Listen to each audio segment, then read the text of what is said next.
Magandang araw ka-mechanics. Ito ngayon sa shop ka-mechanics. Multicap. Ayan o, nagpitak-pitak na yung distributor cup. Ayan, papalitan natin to ka-mechanics kasi nagpitak-pitak na. Yung kuryente niyan, saan-saan na lang tumatapon yung kuryente niyan, kaya ang reklamo nito, customer, hard starting daw. Kada start niya, hard starting, matagal umandar. Kaya sabi niya, papalinisan niya yung carburetor, pero sa tingin ko hindi carburetor differential ito. Nakapalit tayo ng oil seal ng transmission, saka change oil sa transmission kasi hindi na maganda yung kulay ng gear oil nito, parang putik na.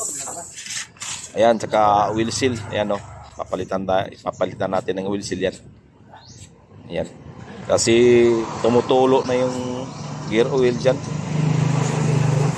Sabi niya palagi siya nagdadagdag kasi baka daw maubusan. Kaya yung kulay ng gear oil ka-mechanics hindi na maganda, papalitan natin. Hard starting. Kasi nagpunta siya rito kasi ang ano daw, papalinis yung carburetor. Pero hindi tayo sa carburetor unang tumingin ng mechanics. Dito tayo sa kuryente. Kagad yung tiningnan natin yung distributor cup. Sinama natin yung rotor. Nilinis natin yung rotor. Ayan.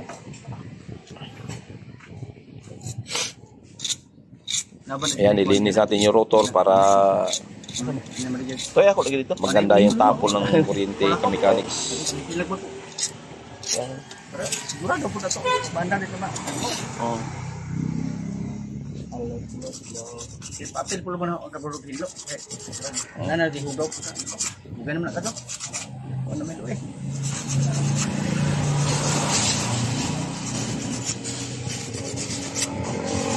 Yan, multicap ito ka-mechanics, no? Multicap F6A ang makina nito.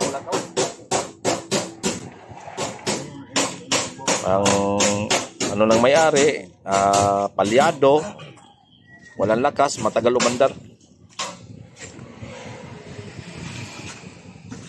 Nakailang crank siya bago umandar. Yan yung carburetor niya. Hindi muna natin gagalawin. Tsaka na lang yan pag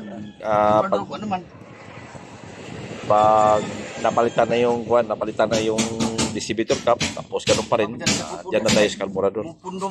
Pero mag-uuna tayo dun sa distributor cup talaga. Kasi sa tingin ko yun ang dahilan bakit matagal umandar, palyado.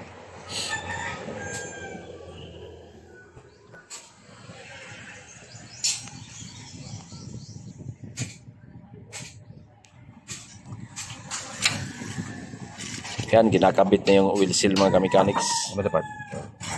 Lalagyan na ng oil seal. Ito yung papalit natin na bagong distributor cup. Yan. Yan yung bagong distributor cup. Brand new.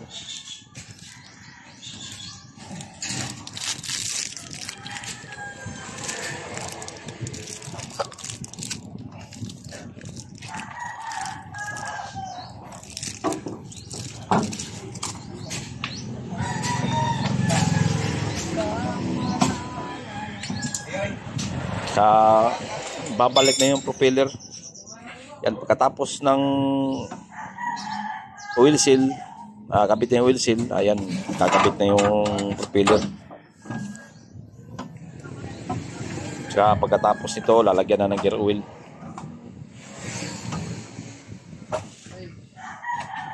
Dalawa at kalahating litro ang laman nito ka-mechanics kasi 4x4 ito. 4-wheel drive, 5 speed 4x4.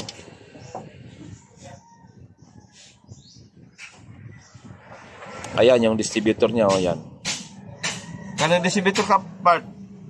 Oh.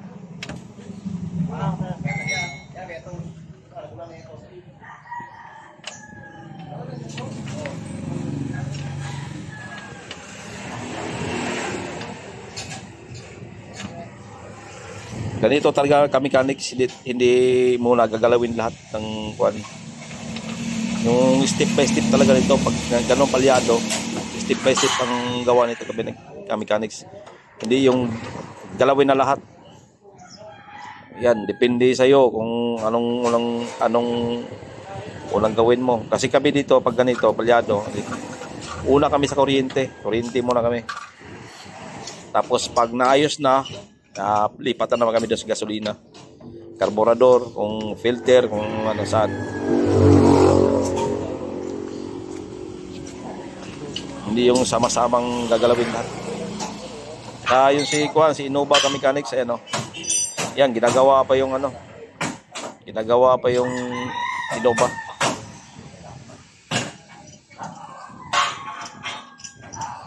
Yan, ginagamitan na ng puller yung mechanics, yan, may puller na yan. Makikita natin yung resulta niyan pagkatapos.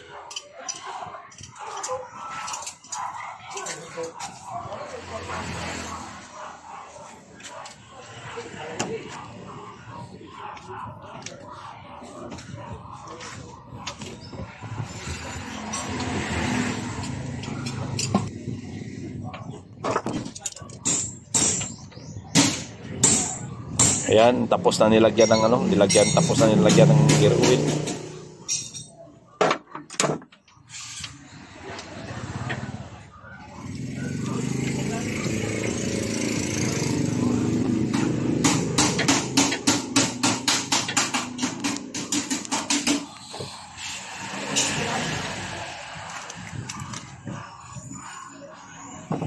Ito ang gamit natin na gear oil mga ka-mechanics.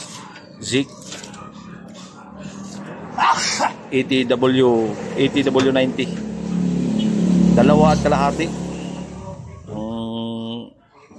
nilagay natin sa transmission.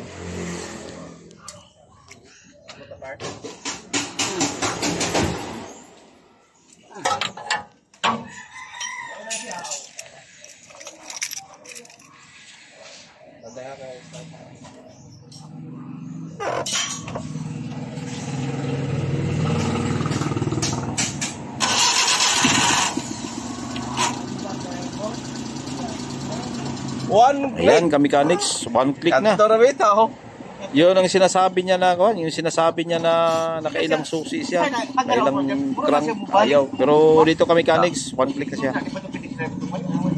Isang pihit na lang, umandar na. Ayan, ka-mechanics, i-adjust lang natin yung minor nito. Kasi medyo mababa yung minor. I-adjust lang natin yung minor niya.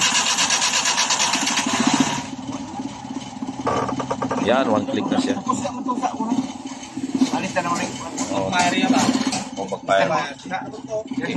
Yan, medyo mababa lang yung minor niya.